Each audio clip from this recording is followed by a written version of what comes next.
दिनकर साहेब म्हणताना मला थोडं ऑकवर्ड फील होतंय, कारण खूप जवळचा जीवाभावाचा मित्र माझा दिनकर आहे. आणि आता आपण पाहिली की भव्य दिव्य मिरवणूक या ठिकाणी झाली, जो काही सत्कार झाला.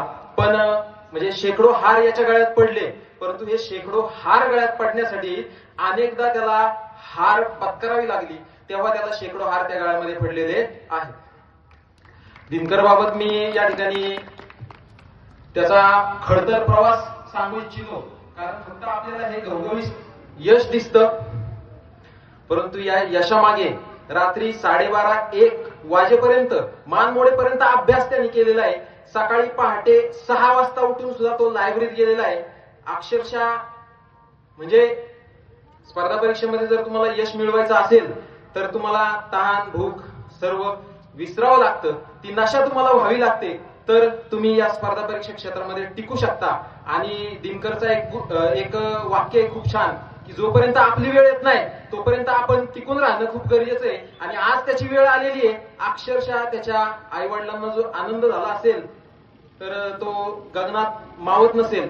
आणि ज्यावेळेस निकाल लागला होता त्यावेळेस त्यांनी पहिला फोन त्याच्या वडिलांना केला आणि दुसरा फोन मलाच केला होता. अक्षरशः मी सुद्धा भावूक झालो होतो. त्याचं वाक्य होतं की कधी तुझी गाळा भेट घेईल, असं झालंय. आणि तो तडक दुसऱ्या दिवशी सकाळी लगेच मला भोसरीला भेटायला आला होता.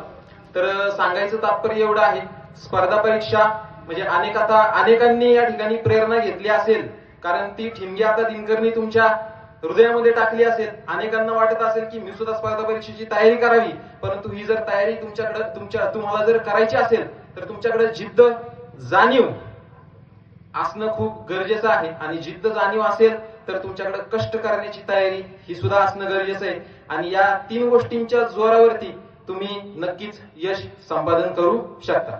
दिनकर कधीच त्याच्या आयुष्यामध्ये अयशस्वी ठरला नाही. जर अयशस्वी ठरला असता तर त्याने त्याची तयारी बंद केली असती, परंतु त्यांनी त्याची तयारी बंद केली नाही.